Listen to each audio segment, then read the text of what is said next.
Exército Brasileiro, desde 1889, passou a ter uma vida ativa na política brasileira. A República é um golpe militar. Temos o governo Deodoro da Fonseca até 1891, até novembro, quando é derrubado por um golpe militar. Aí assume Floriano Peixoto, vice-presidente, que governa em meio a rebeliões, a revolta da Armada, a Revolução Federalista até 1894.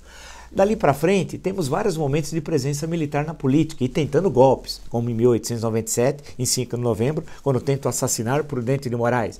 E em outros momentos, a rebelião da Escola Militar, depois na década de 20, as rebeliões tenentistas, 22, 24, a Coluna Prestes e assim por diante, em vários momentos nos anos 30, etc, etc, etc. Quando chega a redemocratização de 85, e principalmente a partir da Constituição de 88, o Exército restringe as suas funções estritamente constitucionais. E foi muito positivo para o Brasil e para o Exército. Porém, a questão da campanha em 2018 de Bolsonaro, especialmente o governo a partir de 1º de janeiro, ele trouxe um sem número de militares para o governo, né? De generais, coronéis, capitães, majores, todo mundo, foi uma festa, né? De militares. E aí houve uma associação inevitável entre o sucesso do governo e o Exército, porque foi dado ao Exército o instrumento que seria fundamental para um governo de um aventureiro, que é o Jair Bolsonaro, é um aventureiro que saiu do Exército, inclusive com desonra, em 1988, não podemos nunca nos esquecer disso.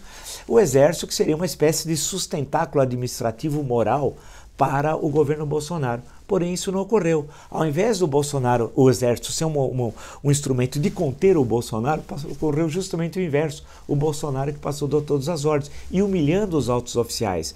Muitos deles por exemplo, o presidente da FUNAI, o Franklin Berg, que saiu da presidência com humilhação, Santos Cruz, no caso do Palácio do Planalto, que saiu de forma humilhante do governo, e os outros militares, generais de 4 estrelas, nesse caso da reserva, que estão no Palácio do Planalto, são sob domínio do Bolsonaro. Ele, ao invés de conter o Bolsonaro passou por cima. Então, hoje, a sorte do governo Bolsonaro está vinculada ao Exército. A reputação do Exército. E como o governo Bolsonaro, o ruim péssimo, não para de subir e o ótimo bom não para de cair, o que ocorre é que a popularidade do Exército vai junto. E se fracassar o governo Bolsonaro rapidamente, vai fracassar, tudo indica que vai fracassar no campo econômico, é evidente, no campo político e com um sério problema o ano que vem de tensão social, como é que vai ficar o Exército nisso? O Bolsonaro, em último caso, eu escrevi isso na Isto É, que saiu a semana passada, ele vai apelar às Forças Armadas, em especial ao Exército, quando perceber que a sua popularidade, por exemplo, está o ruim péssimo acima de 50%. Em momento de tensão política vai estar presente. Ele vai ameaçar querer jogar o Exército na cena política.